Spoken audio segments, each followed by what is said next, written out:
Moving on, among those killed in the Operation Sindoor was Abdul Rauf Azhar, brother of JEM chief Masood Azhar and one of India's most wanted terrorists. On January 23, 2002, Wall Street Journal journalist Daniel Pearl travelled to the city of Karachi to interview terrorist Mubarak Ali Jilani. On his way to the interview, he was kidnapped by Pakistani terrorists.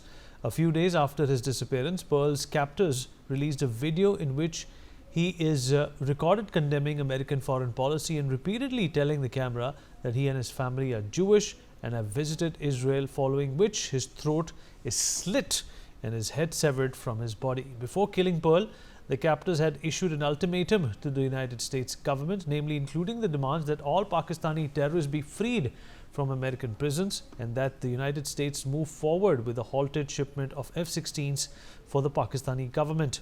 Ahmad Omar Syed Sheikh, a British citizen of Pakistani origin, was arrested by Pakistani authorities and sentenced to death in July 2002 for the execution, but his conviction was overturned by a Pakistani court in 2020. Rauf Azhar, younger brother of JEM founder Masood Azhar, was also the mastermind behind the 1999 IC-814 hijacking, which resulted in the release of Al-Qaeda operative Omar Syed Sheikh. Sheikh would later go on to abduct and behead Daniel Pearl, a reporter with the Wall Street Journal, in a brutal execution that shocked the world. While Donald Trump and US have signed a $2.3 billion check for Pakistan and the IMF and refused to take a strong stand against Pakistan and terror, here's how the family of Daniel Pearl celebrated Asghar's elimination.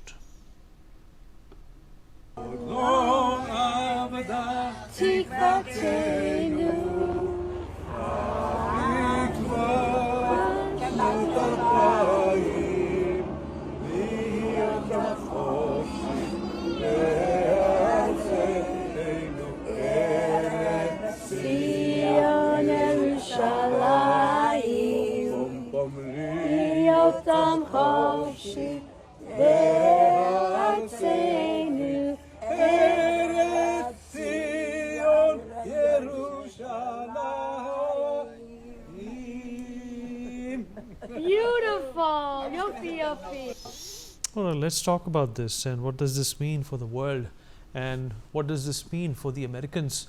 In fact, who should have done this dirty work, but India ended up doing it. Ross Feingold, political risk analyst, is joining us from Taipei at this point in time. Mr. Bharat Bharai, foreign affairs expert and chairman of US-India Community Foundation, is also with us on the program. Ross, I'll begin with you. Well, a lot of water has flown under the bridge in the last 4 days or so. It all started with the killing of innocent Indian civilians on the 22nd of April. What has turned out to be that India has eliminated a number of terrorists. One of them, at least, was responsible for the killing and beheading of Daniel Pearl as well. The Americans have had a very hot and cold, attitude towards Pakistan. The IMF tranche that they just received, Ross, would not have been possible without the approval and nod of the Americans. In your opinion, how would you hail what India has shown Pakistan at this point in time? This is a message to Pakistan as well as the world community that terrorism is not something that can be tolerated anymore. There is one very important thing to keep in mind here, which is the threat from jihadi terrorism has not gone away. It didn't go away because the US left Iraq or Afghanistan. It didn't go away because ISIS was defeated. This is still a very real threat in a number of parts of the world, not just in South Asia, but here in East Asia and Southeast Asia, in Africa, and even in Europe and the United States. And I think if the killing of the terrorists responsible for Daniel Pearl's death is in fact confirmed, I think we're going to see some words of appreciation from the Trump administration, notwithstanding that the Trump administration's initial reaction to Pakistan-India tensions was to say, according to Vice President Vance, this is not our fight. And then the next step of the United States was to try and negotiate a ceasefire, most notably the efforts of Secretary of State Rubio. But if in fact this terrorist is confirmed to be killed, I think we're going to see a lot of appreciation from the Trump administration. You're absolutely right. And Mr. Bharai, appreciation from the Trump administration. So far, Donald Trump has taken the credit for the ceasefire between India and Pakistan. What India would really like to see at this point in time is a wholehearted appreciation that India, along with America, has suffered at the hands of terrorism, and Pakistan, for the longest time, has been sheltering them. Vineet, you are absolutely right. However, President Trump, he is a transactional president or a business president. He is not a principled person, nor is he a politician. So on one side, he has taken anti-terrorism stand, but he is also willing to negotiate. Like United States is negotiating with Taliban. And so as far as I'm concerned, India should stay strong. The only language that Pakistan and the terrorists understand is strength, and do not hesitate to dismantle their camps, do not hesitate to kill them. That's the only way we are going to be able to keep these terrorists in check. As Ross pointed out, terrorism is still present, and it's present because it is driven by a perverse religious ideology. And General Munir, who has now become the chief of the Pakistani army, he was the son of an imam. He is a jihadi fundamentalist, and now he has nuclear weapons in his hands, and he has an army of 500,000 people in his hands. So he has used this. In fact, I would say 3 weeks ago, the speech that he made to non-resident Pakistanis in Islamabad probably encouraged these terrorists to go ahead and do what they did. So India has to stay very strong, keep its military very strong, and when necessary, teach them a lesson. If they would have been taught a better lesson after 2008 Mumbai massacre, maybe things would have been different. But India let the things go for many, many years. It started with a small step like surgical strike. Then they went a little stronger. But this was a very strong message that has been given to the terrorists, and I hope that they behave. I hope they behave too. And at this point in time, Mr. Yossi Kupavasar, Israeli intelligence and security expert, is joining us from Tel Aviv. Mr. Kupavasar, I hope you can hear me, sir.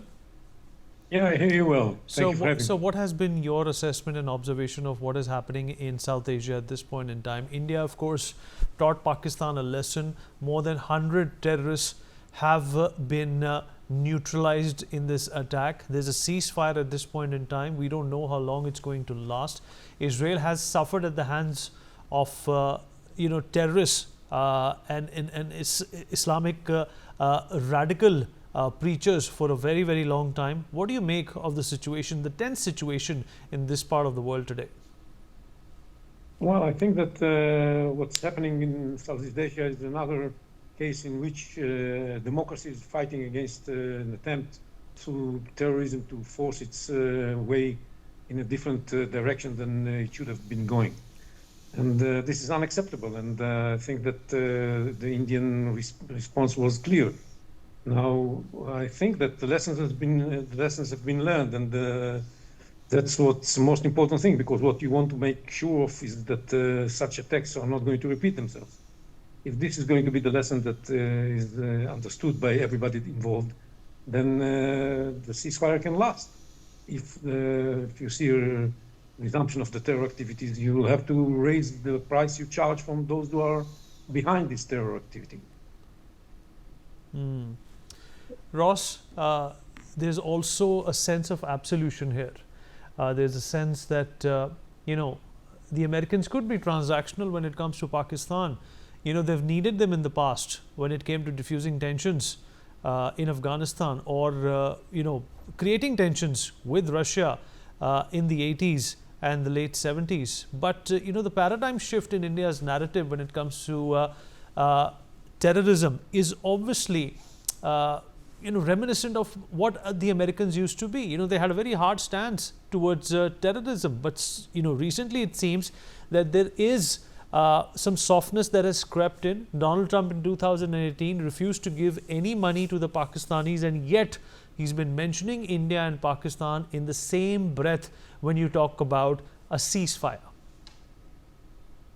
Unfortunately, the American foreign policy establishment, or some parts of it, have been very reluctant to truly break that relationship, as you said, which dates to the Cold War, dates to the Soviet-Afghan war. So there are parts of the foreign policy establishment, including intelligence agencies, including the military in the United States, that have just been very reluctant to really break with Pakistan. This was an issue in the 90s. It was an issue before the attacks of September 11th, and it's been an ongoing issue over nearly 25 years since then. That there's a reluctance to break with Pakistan. There's still a willingness to take the Pakistanis at face value when they say they're fighting terrorism, even though there's a lot of evidence that what Pakistan or parts of the Pakistan security establishment are doing is counterproductive. It's counter to the United States' interests. It's certainly counter to India's interests.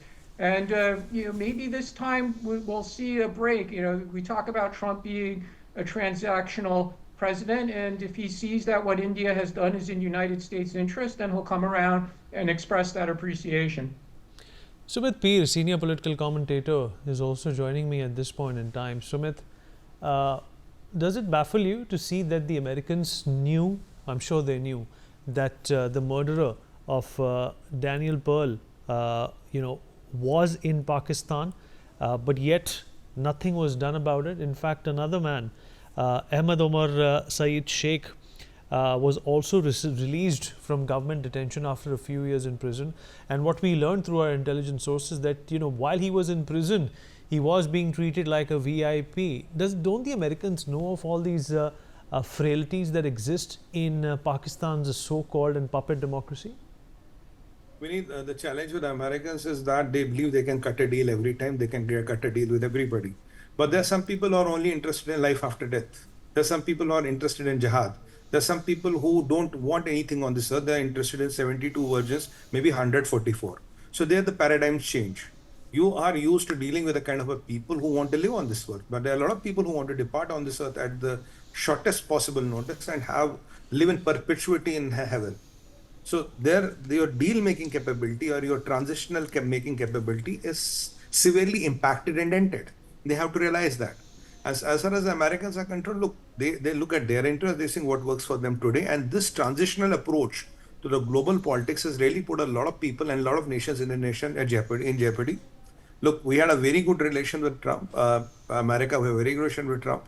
But let me take you back to Joe Biden's era. When 7th October 2023 happened, my friend, after that, before Joe Biden left office, 2.3 or 2.7 billion dollars of US aid went to Gaza, went to Hamas. After 7th October 2023, it went to Gaza. It went to Gaza. So after carrying such a carnage, if 2.7 billion dollars could creep through the system or somebody let it go, can go to the Gaza, what happened with the IMF is not a surprise. And when these people are still loitering in Pakistan, they look at bigger interests. The bigger interest is they want to settle Iran. The bigger interest is China. Pakistan is a leverage against India, China, Afghanistan, and Iran. So Pakistan that way becomes a very priced commodity or a very priced jihadi who is available to do paid jihad for you at a very small money. You can get a jihadi for $50 or $70, a kind of a thing. You can find a lot of them. And there are a lot of them available there. And the good thing about jihadis is when they die, they will go to heaven and they'll get a virgin. So it's a perfect combination. Low cost, high impact warfare, a lot of availability of raw material, and there is a army of Pakistan who is on hire. It's a full-fledged army on hire. So why should Americans lose such a brilliant thing? Wherein even if Pakistan loses people, they will never tell. Even if these people die, they will have not a regret to die. And while as in America, if you have few body bags coming in, the approval rating of the president shakes. So it's a very perfect situation for it, if I can be very candid and direct. That is what I look to it. So that's why a lot of people believe you can have very transitional relations with Americans. But as a human, my heart goes out to see how Daniel Pearl was executed and how other people were slaughtered. And these people and these are running free in Pakistan. And it cannot be without the political patronage. Now, we don't know where, do we not know where Hafiz Sayyid is? He has a 10 million bounty on his head. We know where he is. Not we know where other people are carrying these 10, 20 million bounties on their head. Now, incidentally, there was a bounty on the Afghanistan's ministers. Now, incidentally, America has revoked that bounty. Now, you can say that, Joe Biden did a very hasty retreat and you left $85 billion of weapons. But when the Trump comes, he takes off the bounty. He says, okay, now these are good guys. They have changed. Their hearts and minds have changed. And wait for a next incident or accident to happen. Then we'll put a bigger bounty on them. So this cycle of putting bounty, wishing wash happens. It's It's like when I go to an airport, I see a weathercock. Weathercock aligns with the direction of the wind. That's exactly what we here.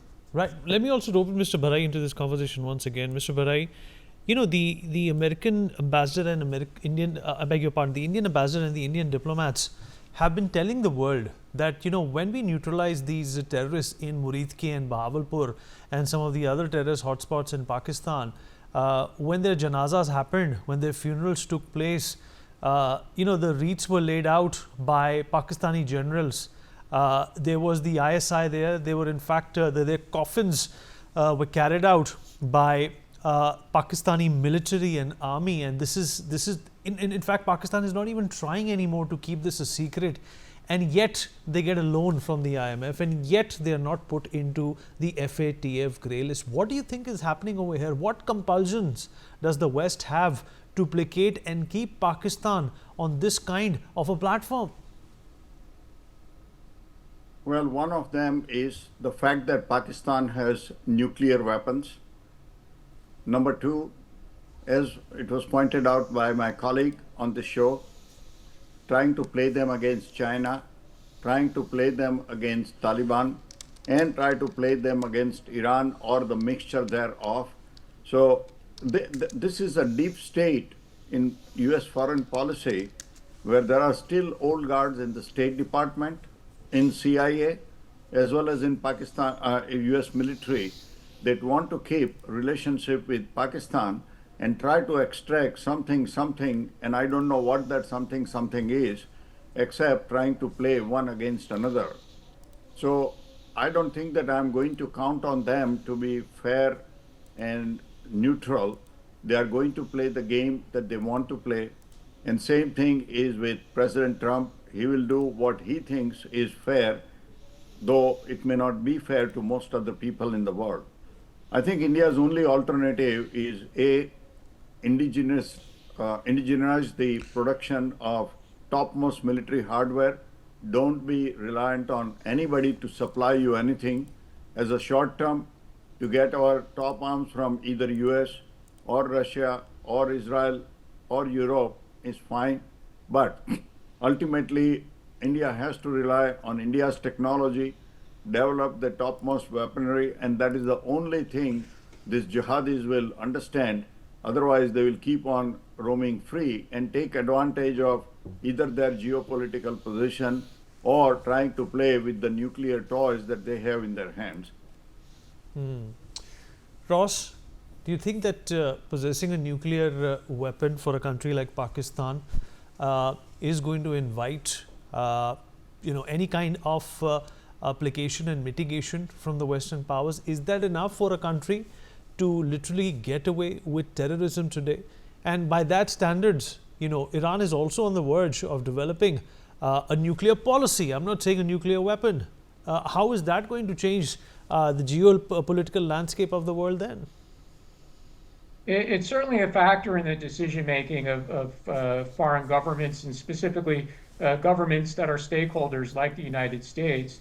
And from the reporting over the past 48 hours, it does seem that the United States position shifted from one, this is not our issue, we're not going to get too involved, we're not going to try to mediate. But as the hostilities continued between India and Pakistan, it seems that the fact that both countries do have nuclear weapons really sparked concern with Secretary of State Rubio, who's also the National Security Advisor, and he decided that he wanted to be 100% involved, and then he started making phone calls. So certainly the fact that both countries are in possession of nuclear weapons did factor into the United States decision making. Well, yeah, the decision making is what in fact needs to be influenced at this point in time by India. Mr. Cooper Wasa, in fact, Israel has been a friend to India. It's always supported India against Pakistan. Pakistan does not even recognize Israel as a country today. But we've shared a common friendship, a common enemy. Do you think that after this attack on India and India's response and retaliation to Pakistan, the friendship between these two great nations is going to in fact solidify a little more, and more is needed to be done when it comes to protecting yourself against these enemies? Well, yes, I think that the feeling in Israel here after the terrible terror attack in India was very much of sympathy and empathy to the Indian people, and we are very friendly to the Indians, and it's very well felt all over Israel, especially after what we've been through in October 23. So it's definitely something that we are going to see as a point in time after which the friendship is going to grow and be strengthened. And it's not only good feelings and sympathy, but it's real cooperation on a variety of areas, including military and security issues. So I guess this is going to grow. Sumit, Daniel Pearl was Jewish. In fact, that was something that worked against him as well. He was forced to criticize Israel, as we can see and observe from these disturbing videos. He was forced to criticize Israel. He was forced to criticize the Jewish establishment. He was forced to criticize the 2% Jewish population in the United States. Do you think that the Americans are not aware that Pakistan does not recognize Israel, and they still continue to have this attitude of, okay, let's give them another chance? Do you think Pakistan can be trusted? The head of the snake, Asim Munir, is still plotting against India. He perhaps, if he had the wherewithal, he would be plotting against the Americans as well. 9/11 took place because of Pakistan. Osama was found in Pakistan. A number of proscribed terrorist organizations are in Pakistan. There are more than 50,000 terrorists in Pakistan at this point in time. And we still continue to see the support for Pakistan. Why is the IMF giving them money? Because the new warfare, as the Prime Minister also put it, Prime Minister Modi also put it, is economic. It cannot be military. Because if you get into that, then of course, any country would suffer. India would also suffer. Vineet, the answer is pretty simple. Look, whatever is happening in Pakistan right now is not going and biting any American or any American interests. So they're okay with it. The day it starts biting them and it starts reaching the American shore, they will get concerned about it. Look, today America is going and bombing Houthis because they think they are a national security interest, and they do it. America thinks it has to take out Israel and Iran, and let it be the case. Look, Israelis have been our unconditional friends. Russians have been our unconditional friends. But unfortunately, with America, it's more of a transition-based relation. You don't know which way the Americans will wake up tomorrow morning, what has changed, and how many interests are going to come up. Being opportunistic is good, but if you are totally opportunistic, that is where you create more ruckus in the world. That is what exactly has happened. And one part of that opportunism-based foreign policy is a Frankenstein called Pakistan, where you have 50,000 terrorists roaming. It took only 18 radicalized jihadis to do 9/11. And they were all from good families. And if you think that, only these illiterates can be the jihadis, no. Osama bin Laden was an engineer. Ayman al-Zawahiri was a doctor. His father was a doctor. His grandfather was a professor. So more literate people going into this path of jihad are extremely more dangerous. But what has America done? It has unfortunately created a century of jihad for its political interests or for their geopolitical interests there. Look, Israel knows what is Islamic terror. We know what is Islamic terror.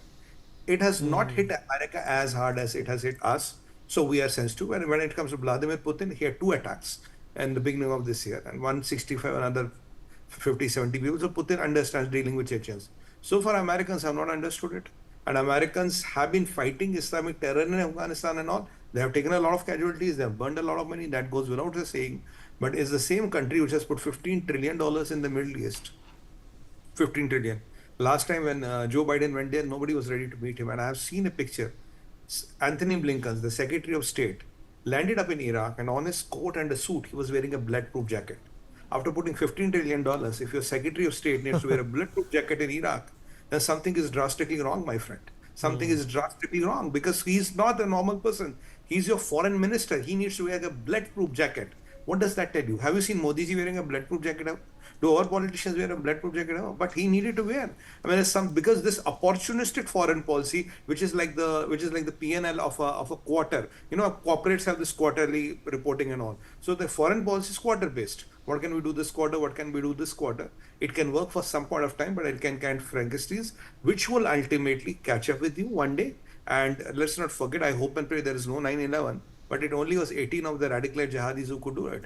Do you think if push comes to shove, there's no breed of jihadis which has been prepared? They are being prepared every day. They have been incubated every day. And these policies help to perpetuate jihad, not only for India, but for the globe. That's how I look at it, Vineet. And Mr. Bharai, let me also remind you that the current DG ISPR in Pakistan is the son of an operative, a Pakistani scientist who was willing to supply and source an atomic bomb or a nuclear bomb for Osama bin Laden. He met them multiple times. He was in fact a de facto member of Al Qaeda, and his son is the one today who's a part of the construct of the Pakistani defense. This is normal in Pakistan, and it's impossible for any reasonable and mature country to ignore this.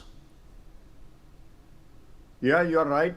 The whole Pakistani top administration, especially on the military side, is infested with radical jihadis or their followers or their relatives.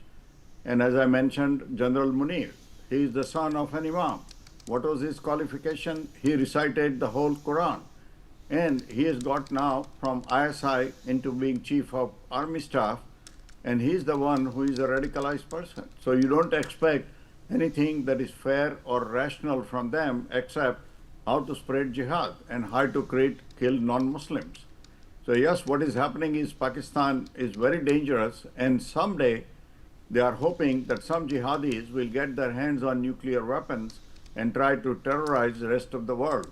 I don't know who will be the president of USA that day, but they will have to recon someday this terrorist having these nuclear toys in their hands.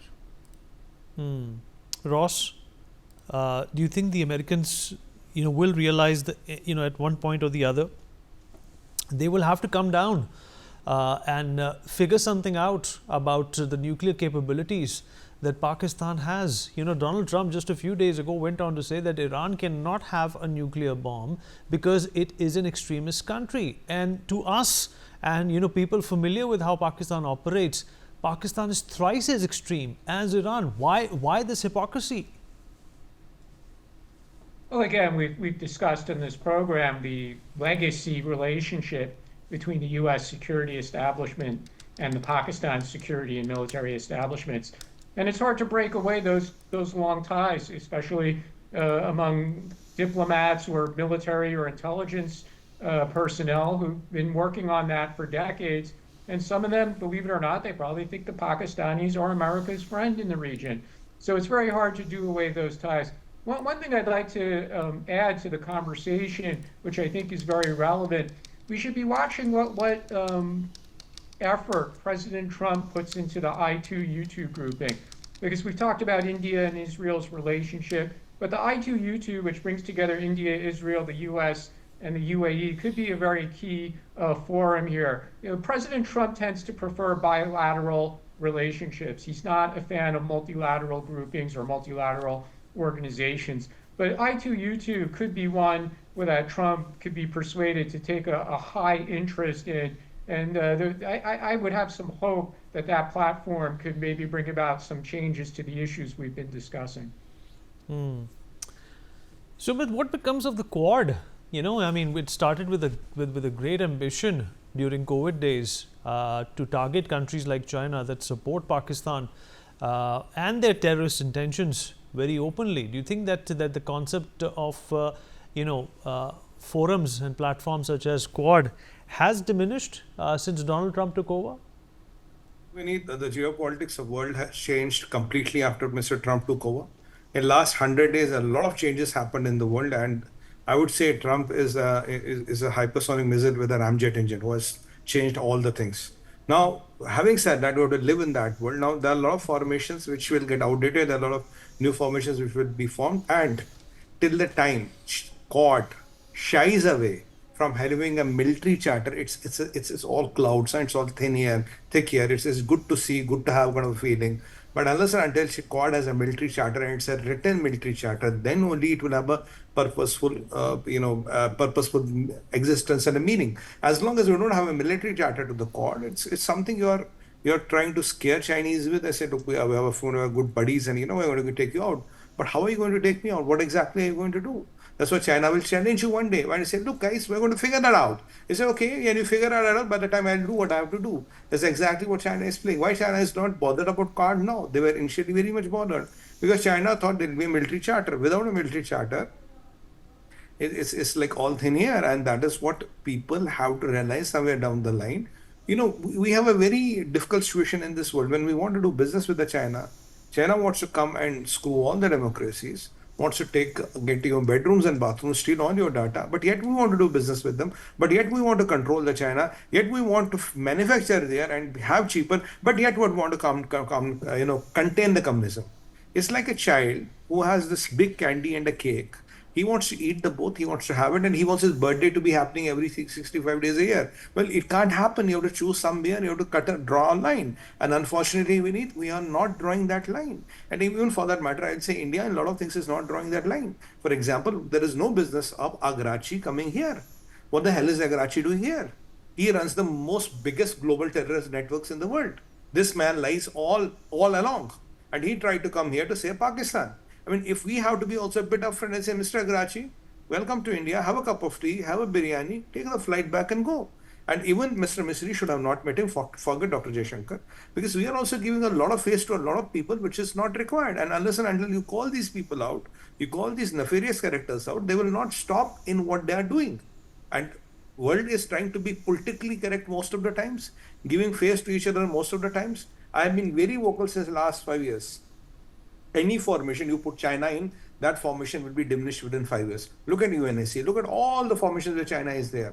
How relevant are they today? Can you do anything meaningful with China there?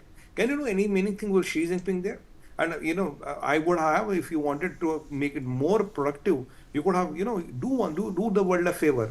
Get Pakistan into it, get North Korea into it, and then it will be a beautiful thing. Imagine China, North Korea, Pakistan, and Iran, sorry, I forgot the Iran. Get them four, and there will be a beautiful formation in the world. They can really tell you the vision of AI, machine learning, and how the robotics and how the humanity should, survive for next 100 years. They all have one shortcut their way. Right. Right. And Mr. Yossi, coming back to you, there has also been a lot of misinformation around what's happened in India and South Asia for the last few days. I think Mr. Yossi is not there. Ross, I'm going to bring this question to you. There's a lot of misinformation that has come about in the last few days. All of this has been perpetuated and precipitated by countries themselves, Pakistan mostly, and it's been described as a modus operandi, Ross, in modern warfare. But, propaganda existed even during when the Nazis were around. Goebbels was in charge of that. But at this point in time, it's very easy to defuse a bomb on the basis of what's written on social media. How do you think that has played a role in accelerating conflicts around the world? It's certainly a very dangerous capability. It's not the same danger as weapons, but it's another type of danger because pretty much anyone using AI could produce a video. They can manipulate the images of people and places. They can make false accusations about being attacked. They can make false accusations or claims about successful attacks. They can make false claims about victims that will inflame one side or the other. And this is a real challenge for governments in democratic societies as well as non-democratic societies as well, where they're susceptible to government propaganda, which might be the case with Pakistan. We can only hope that our elected leaders, at least in democracies, will help the public achieve a higher level of media literacy. But this is something that's certainly an ongoing challenge. And as I said, it's a dangerous tool in the hands of people who want to do bad things. Ross, appreciate you joined us. Thank you so much. Mr. Mark Sofer, former ambassador of Israel to India, is also with us on the program. Sir, welcome to the show and thank you for being here. Well, right now we are talking about Daniel Pearl and how India has neutralized the people who killed Daniel Pearl more than 2 decades ago. The Americans knew, the United Nations knew, Interpol knew where this guy was and where his, in fact, organization that produces these terrorists were. But India is the one who's taken action within Pakistan to neutralize these terrorists. And yet Pakistan and its true nature, its true demeanor is not yet visible to the world. India is trying very hard in the United Nations as well. In fact, there's going to be a Security Council meeting next week as well, in which India is going to try and show to them that when terrorists die in Pakistan, sir, it's the army, the police and the politicians who show up for their funerals. The operability between these two is one. They are not separate by their uniforms. They're united by their ideology, and that is something that India and Israel understand, sir. Well, if that was a question, I can only affirm entirely what you just said. I think that India has shown complete and utter resolve to catch terrorists wherever they may be, and certainly not letting time interfere with that. We saw just recently, and I believe I was on your show, I don't know, with Tahawur Rana. I think all Israelis offer nothing but kudos, 100% wishes of success to India for its incessant fight against terror. I don't see any difference myself between groups such as the Lashkar-e-Taiba and the Hamas. They are all supported by governments who wish terror on just indiscriminate killing and murder. And I do believe that India is doing a great service to the world, not just to India, by attacking terrorism wherever it may be, and however long has passed since the terrorist attacks occurred. And that's a very important point to note, that people cannot get away with terrorism even 10, 15, 20 years later. And here I think that the whole civilized world absolutely must applaud India for its strong stance against terrorism. We certainly do here in Israel. And I think we're by no means alone, as you can see from the international reaction to what India has done. So Iran supports a number of terrorist organizations. It's been funding it.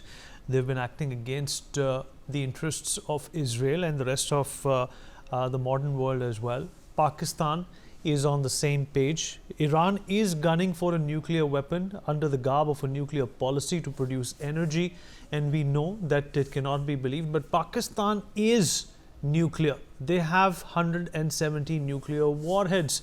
What can the world do about it? If it gets into the hands of one of these psychos who are trying to annihilate the world and can't wait to meet Allah, what is the world supposed to do? Well, I think for first we should make a distinction between the Iranian people and the Iranian regime. The Iranian people are very erudite, forward-looking, modern, and I don't think that for the vast majority they don't support this medieval throwback of extremist fanatics that are actually running the country.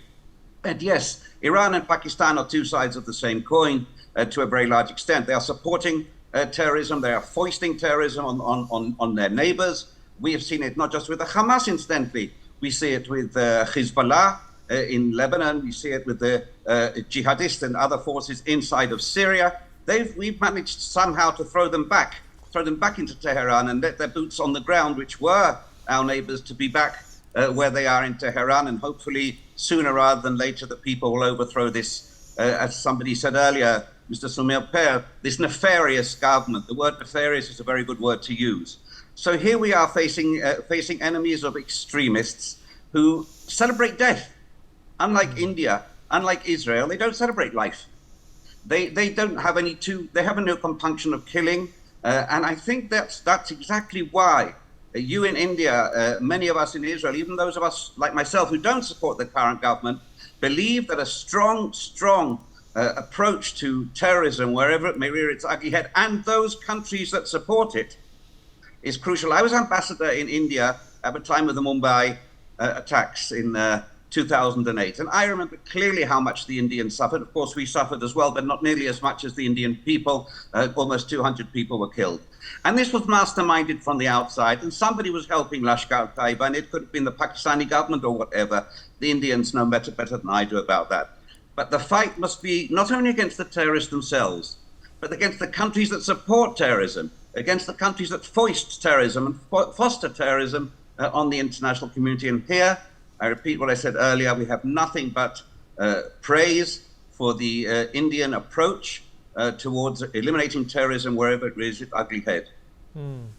Mr. Bharai, sir, you're absolutely right. Mr. Bharai, all right, Pakistan may not find support from the Americans in the future, maybe not China also, but the fact of the matter is that the Islamic world is always going to support Pakistan, won't it? Because as the only nuclear equipped country, there is a sense of security extraction and reliance that a Saudi Arabia or a UAE derives from Pakistan. What we know is that most of the security jobs and apparatus that exists in Saudi Arabia and the UAE, and for that matter a large part of the Arabic world, comes from Pakistan. This is a dependency that has been created by Pakistan, and they're milking it by borrowing money. How can India break that? We've had a lot of overtures.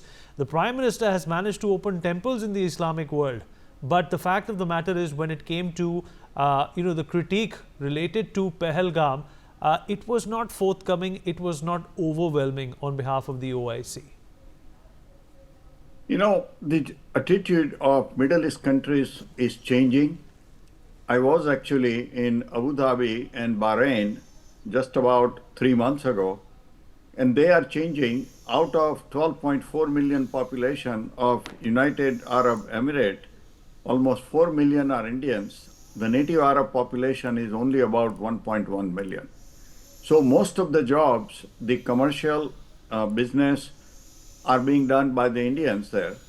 But you're right, the native population is given the sensitive job and government jobs. And Pakistanis, as a fellow Islamic country or fellow Islamists, are still having some of the security jobs in United Arab Emirates and more so in Saudi Arabia. Yes, they are sitting on liquid gold, but they are not doing anything productive for themselves, but they are investing their money, and they are realizing more and more that Pakistan is a bankrupt country, and they are trying to invest more in India and invite more Indian professionals. So there is a change. Interestingly, they have Abrahamic center where there is a mosque, there is a synagogue and a church sitting in the same building next to each other. Bahrain also invited a lot of people to meet the US delegation. So I think that the attitude is changing, but the common bond that they have, the Islamic bond between Saudi Arabia, United Arab Emirates, Pakistan, that is not changing, that's still there. And some of the countries like Turkey is a terrorist country. Correct. How many people Erdogan has jailed for opposing him? So many former military officers, so many civilian opponents are in jail. And Malaysia, that is another country. And I don't understand why people in India want to visit these terrorist sympathizer countries. I hope that people in India boycott Turkish Airlines, Malaysian Airlines, and people going to Turkey, Azerbaijan, and Malaysia for tourism. I mean, the Indian money should not go to this terrorist sympathizer country, and I hope they do so. Absolutely right. And Sumit, talking about Turkey, they obviously, are fooling the world. We have seen Turkey support Pakistan, neglect the real, issue related to Kashmir in the United Nations by Erdogan as well. He's a dictator. He wants to be the center of the Islamic Ummah. He wants to replace and displace Saudi Arabia. Do you think that India can take advantage of this vulnerability that Turkey has put out itself? Vineet, it's very clear. Look, there was an Islamic helipad around 150 years back. And Erdogan is an Islamist. He's a jihadi. I have said this numerous times on national TV. I don't mince my words. He is a person who believes he can restore that Ottoman Empire by he can become the Caliph of the Islamic world.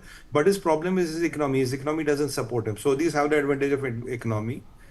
Erdogan has changed the Turkey, which was of Mustafa Kemal Atatürk. It's completely changed. Now, wherever there's an Islamic cause, you will see this Erdogan trying to compete with MBS and trying to be their king. He will, like supporting Pakistan at the cost of India is tomfoolery. But he will do it because Pakistan is Muslim. But forget everything else. Look, Hamas's charter today says, officially, all the Jews have to be annihilated so that Qayamat and the then of Akhirat will come. There will be no Qayamat till there's a Jew on the earth. That's what they say. Iran says Israel needs to be wiped out because that is what my religion says. Now, these people have crossed all levels of absurdity and, this, kind of this radical thinking, because now they think of countries, civilizations and races to be wiped out. And for them, it starts with a Jew, it comes to a Hindu, it will go to a Christian. There's a priority they have. Yahud, Hanud, and that's how they classify it. So if you think that there will be no cooperation in the Islamic world, we are fooling ourselves. Look at this thing. What best can an Islamic country do to you is be neutral, not talk against you. But if you think they will side with you and dump Pakistan, has anybody so far said Hamas is a terrorist organization, Hezbollah is a terrorist organization, Islamic Jihad is a terrorist organization, Boko Haram is a terrorist organization? Nobody. Never. Sumit, I also want you to focus on the lies that have been busted of Pakistan. Let's just take a look at some of the satellite images that have been released by the Indian Air Force. This, in fact, is the image. If I can request my PCR to flash these images on their screen, we'd like to show to the world what Pakistan has been hit with, and that's why the suggestion of that ceasefire. Right here, you can see this is the Pakistani Air Force base in Bholari in Pakistan. It was hit, and you can see the damage, considerable damage over there. The roof has been completely blown off. These are very important strategic points for Pakistan and its military and air force. In fact, they must have been extremely disturbed when they saw what has happened here. And this is, of course, another satellite image, Sumit, if you can see this. This is again the Bholari Air Base in Pakistan, which has been completely incapacitated by an Indian onslaught. Another one in Sargodha, which I believe is very close to their their nuclear military installations as well. The runway over here, you can see, has been completely destroyed. There's a huge, perhaps a 15 feet deep crater that has been put into this airbase by Indian assault. The Jacobabad airbase, a very important airbase for the Pakistanis, as you can see right here, how it was earlier on the left right here and how it was rendered after Indian strikes. It's completely been damaged. There's debris all around.